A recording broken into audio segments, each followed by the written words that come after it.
Hello, my name is Nelson Mota, and I'm Associate Professor in the Faculty of Architecture and the Built Environments at Delft University of Technology. And hello, my name is Rohan Varma, and I'm a doctoral candidate and tutor in the same faculty. In this video, we will discuss one of the most popular strategies for the development of incremental housing, and that is the sites and services approach. We will explore this approach from the perspective of spatial design and unpack some of the key design and managerial considerations one must take into account while planning for sustainable and affordable housing. But first, I will share with you a short historical overview of the sites and services approach. In the period between the First and Second World War, the self-help housing approach became increasingly popular as a strategy to solve the affordable housing crisis in low-income countries.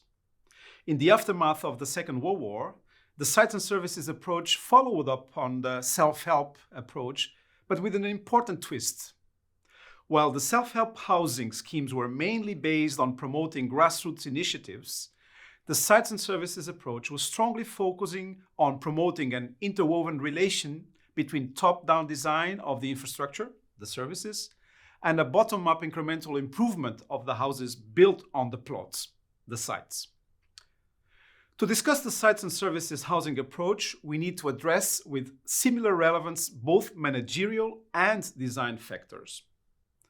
According to the Dutch housing expert Jan van der Linden, there are three fundamental premises in the sites and services approach. These are resilient urban infrastructure, security of tenure, and self-housing practices. In their urbanization primer, published in 1978, MIT professors and researchers Horacio Caminos and Reinhard Guttert made the case for the sites and services approach as an alternative for mass housing. For these authors, the solution was either providing, quote, complete dwellings to a few beneficiaries, or to provide only basic utilities and services to a much larger section of the population, end quote. Caminos and Guttert compiled a comprehensive set of project assessment, site analysis, and design criteria to optimize the development of efficient sites and services schemes. Their research on the optimum layout for the sites and services developments would set the standards for the worldwide dissemination of this approach. Eventually, sites and services housing schemes, mostly due to the sponsorship of the World Bank, would be responsible for the development of several millions of incremental dwelling units built in the 1970s and 1980s. To understand this approach better, let's now look into two cases with more detail, developing two different geopolitical contexts, Nefas Silk in Ethiopia and Charkop in India. Let's start with Nefas Silk, built in the capital city of Ethiopia, Addis Ababa. This scheme was developed in the early 1980s as a component of the Urban Development Project for Addis Ababa, funded by the World Bank. It aimed at developing nearly 3,000 serviced plots in the Nefas Silk district and pursued three main goals: improving health and environmental conditions, upgrading urban infrastructure and housing, and building capacities in the governmental institutions responsible for housing policies. Again, as mentioned earlier, these goals entail both managerial and design concerns. The preliminary plan for the Nefas Silk site, presented in 1982, followed the design practices and managerial organization advocated by Horacio Caminos and Reinhard Guttert in their urbanization primer. Most of the 130 hectares of the project were occupied with the so-called serviced plots. Each plot had 160 square meters, with the street or footpath side measuring 9 meters and a total depth of 18 meters. Creating a functional and social mix was also an important aspect of the project, a managerial goal that required smart design decisions. For example, next to the serviced plots, The plan included 650 dual-use plots with up to 250 square meters for commercial purposes or housing for the higher income group. These dual-use plots were integrated in the residential area to promote, quote, a balanced community of mixed income families, end quote. The issue of ownership plays a key role in the performance through time of sites and services schemes. In the Nefas Silk project, while the sites were state property, the participants would be granted use rights for which they would pay an annual rent to the municipality. The dwelling would be held on a tenant purchase basis. With this tenure system, the project was instrumental to give the participants enough incentives to maintain and expand their houses through time. After the completion of the infrastructure and plot subdivision in Nefas Silk, most of the houses built on the plots expanded further.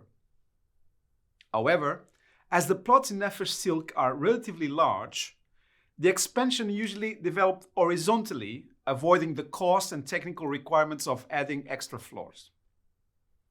In the area that included the dual-use plots, the streets are lively and activated with people constantly roaming around. However, in the other parts of this housing district, we can observe the prevalence of fences of corrugated metal sheets defining the limit of each plot.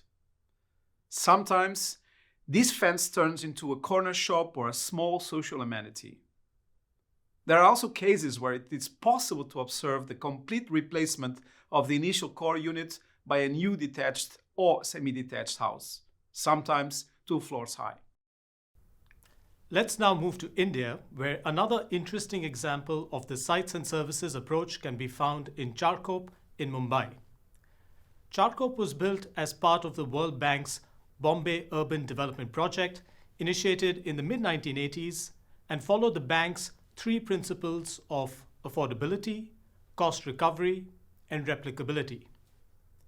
Despite these strict considerations, Charkop contains a diverse range of housing types that has enabled a vast section of society to access housing options that cater to many needs and income levels.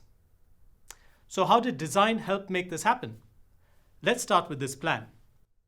Here, the key feature is that of a typical residential cluster consisting of 35 small plots that range from about 25 square meters to about 40 square meters. Now, the 40 square meter plots are lined along the outer streets.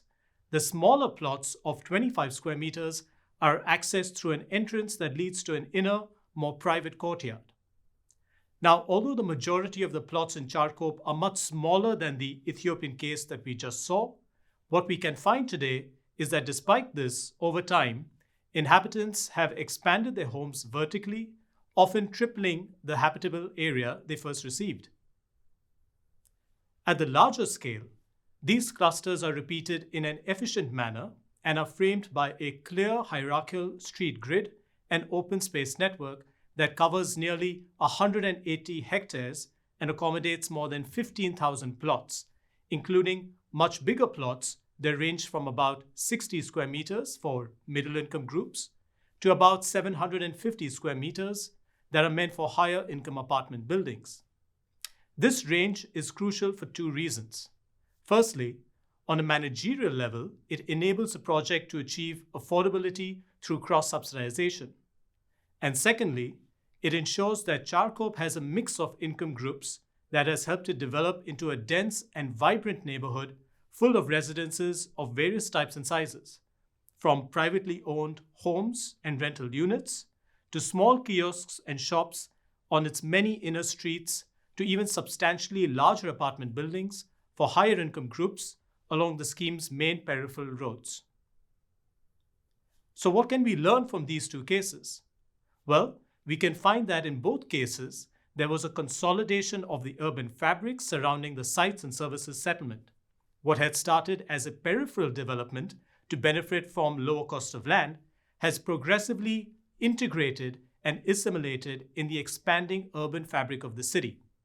Moreover, this development has led to mixed-use, mixed-income neighborhoods that completely breaks away from the cookie-cutter approach of conventional public housing projects.